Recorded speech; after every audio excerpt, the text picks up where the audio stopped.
comes out that we'll see of Henry Cavill as Geralt. You saw the fan reaction. 300,000 people have signed this petition to keep Henry Cavill and fire the writers instead. Well, we know that's not gonna happen.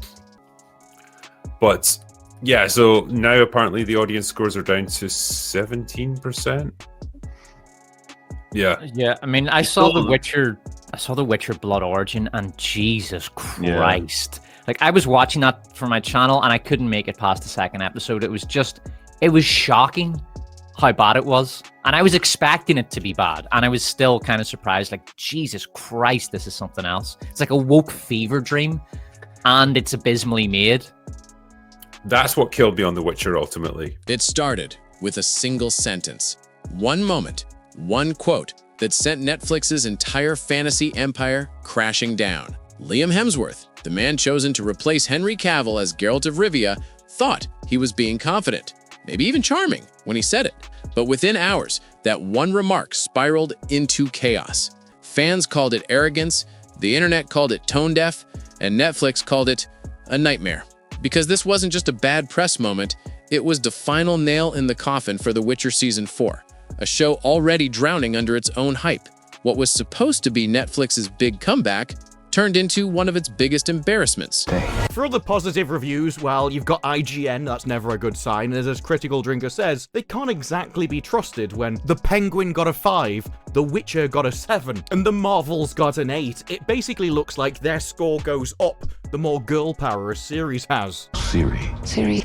Although they did give Willow a 9, so there are times when they absolutely knock it out of the park. I think the strangest of the positives is CBR though. Liam Hemsworth Geralt silences the haters. What, you mean like the critics? Do you mean the professional top critics? They've been silenced, yes. Probably because they left and didn't finish the series. They're not watching any more of this tripe. That's why they don't need to talk about it anymore. This season of The Witcher is make or break for... The trailer that once promised a new beginning became a digital battlefield, and every word Liam spoke after that only poured fuel on the fire.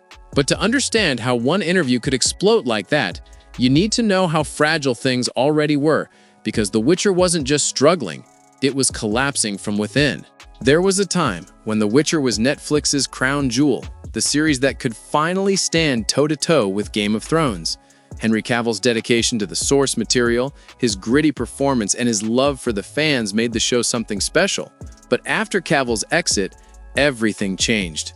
Season 4 dropped to the lowest audience ratings in the show's history. We knew that Witcher Season 4 was going to be a monumental disaster years ago when they announced that Henry Cavill was leaving the show to be replaced by Liam Hemsworth. And let's face it, the show was already dead and buried in the dirt because of the actions of the showrunner and the writers and the people at Netflix that control the show. That starting point is not good for this show. And we knew that Season 4 was going to be a disaster. We knew why Henry Cavill left. We knew because they had desecrated the lore and like everything that people love from the books, from the games. That's not what this TV show is about.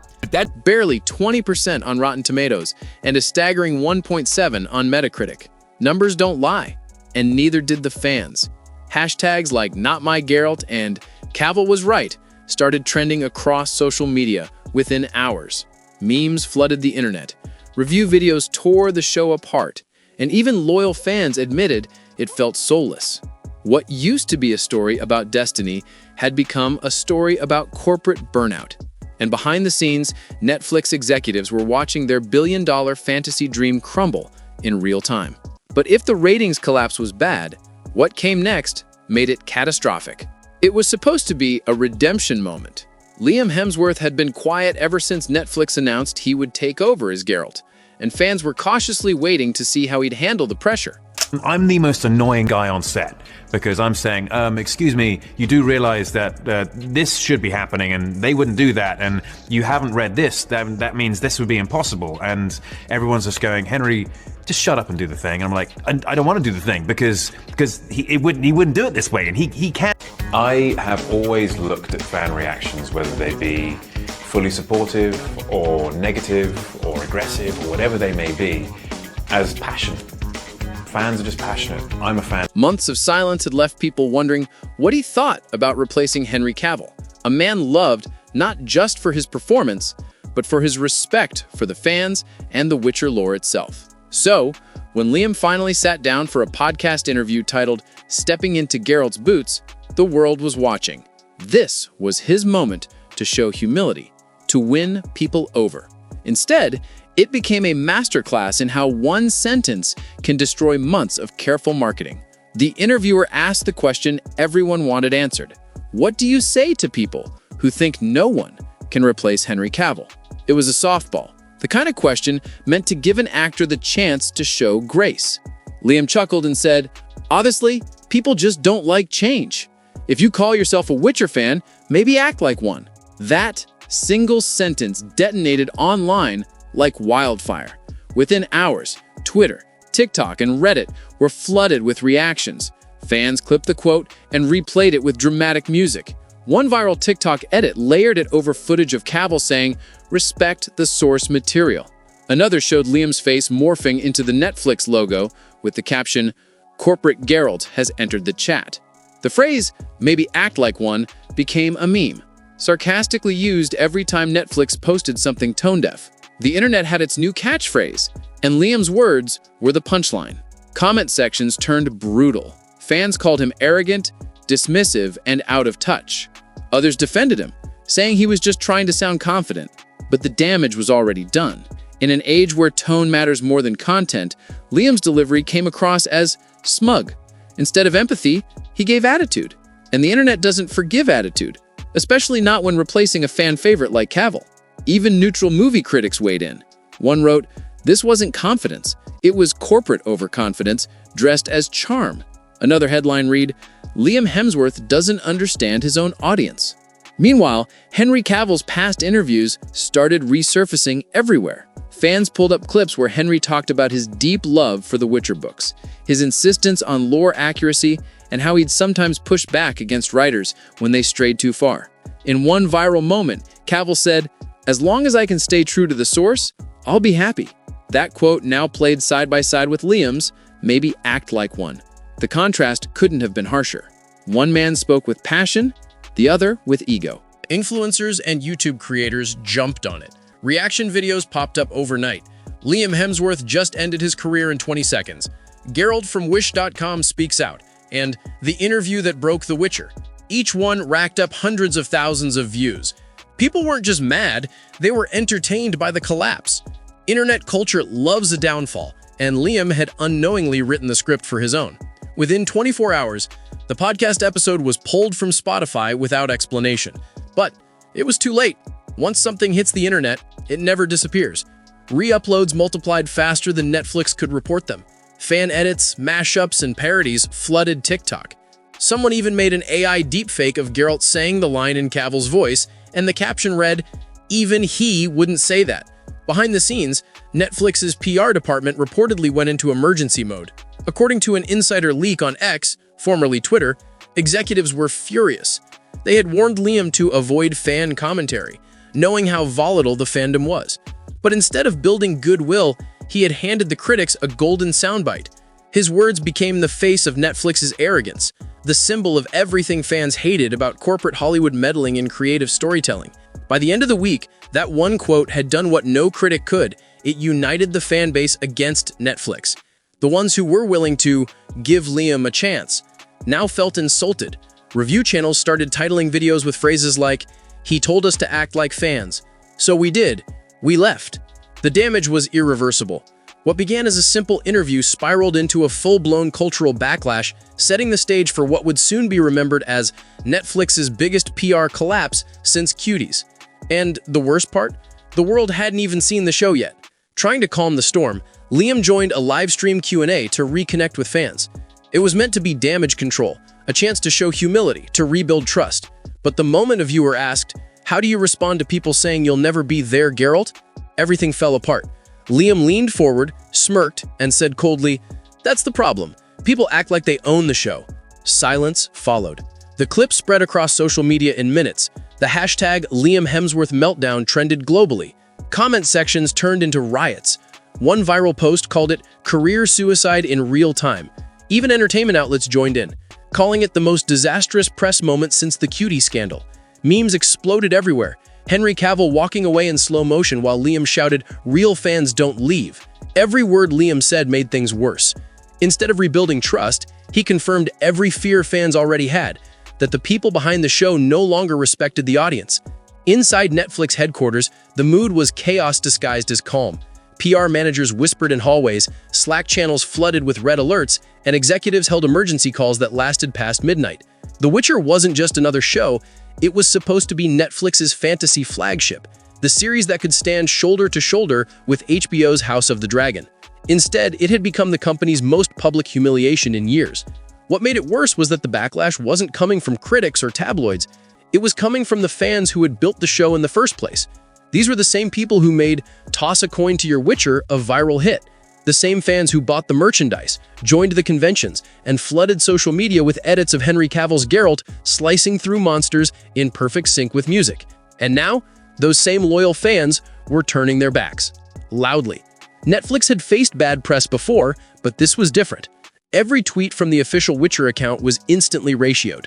"We're so excited to share this new chapter," one post read, only to be buried under thousands of replies saying things like, "Nobody asked for this," and "Cavill carried your show, not your writers." Even mainstream outlets joined in the pile-on. Variety called the situation a slow-motion PR implosion, while Forbes ran an article titled, "Netflix's Witcher gamble just backfired spectacularly." The backlash wasn't just about Liam, it had become a referendum on Netflix's entire creative direction. Behind closed doors, executives debated everything. Should they pull the season early? Should they issue an apology? Should they quietly distance themselves from Liam's comments? But every possible move came with risk. The Actors Union advised silence, the PR team begged for restraint, and the marketing department was already in meltdown. According to an anonymous insider on Reddit, later corroborated by Deadline, Netflix even considered scrapping its planned Witcher spin-off entirely, fearing it would only draw more attention to the disaster. Billboards that had already gone up in major cities were quietly removed overnight. Ads that were scheduled to play during NFL broadcasts were pulled at the last minute. The Witcher name had become radioactive. And through it all, Henry Cavill remained silent. Not a single post, not a single interview, not even a subtle like or repost. That silence burned through the internet like wildfire. Fans interpreted it as dignity, as proof that Cavill had walked away for a reason.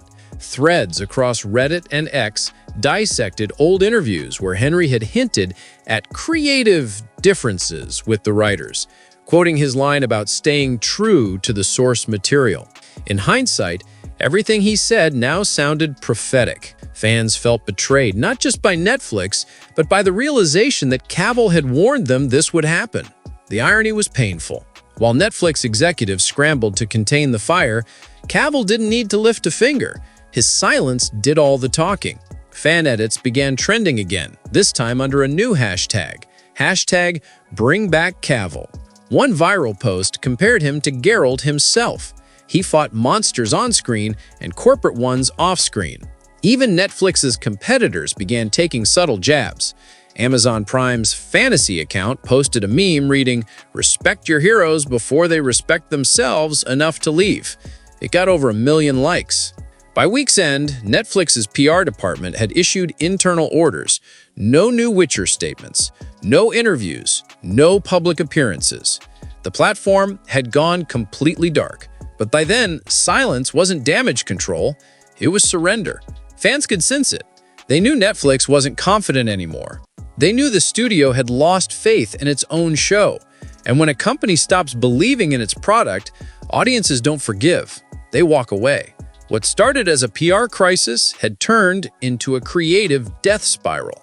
And when Season 4 finally premiered, the numbers confirmed what everyone already knew.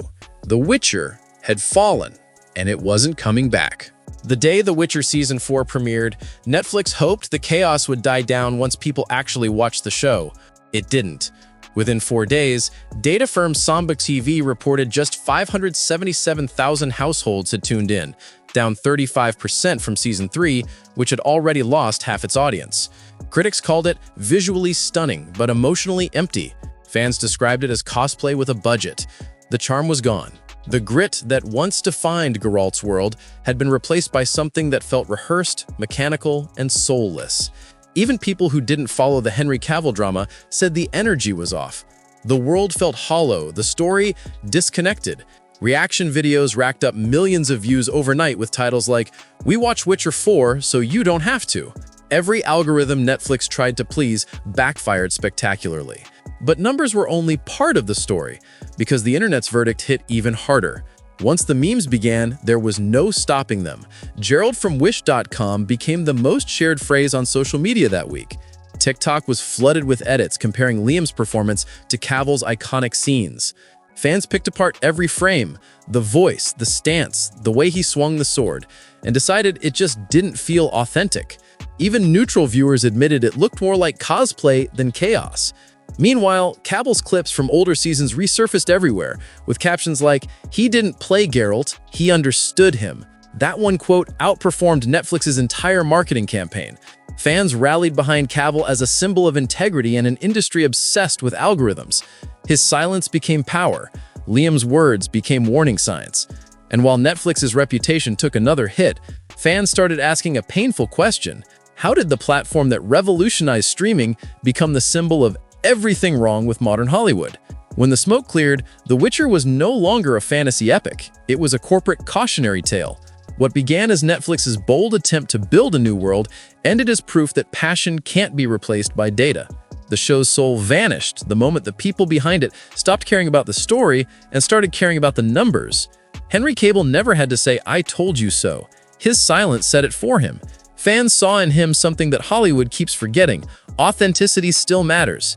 He fought for the lore. He respected the audience. He believed in storytelling that meant something. That's why his absence hurt more than any plot twist ever could. The Witcher Season 4 wasn't just a flop. It was the day Netflix learned that no algorithm can resurrect a story once its heart is gone. And in the ruins of what used to be their crown jewel, one truth remains. You can replace the actor. You can rewrite the script, but you can't fake passion.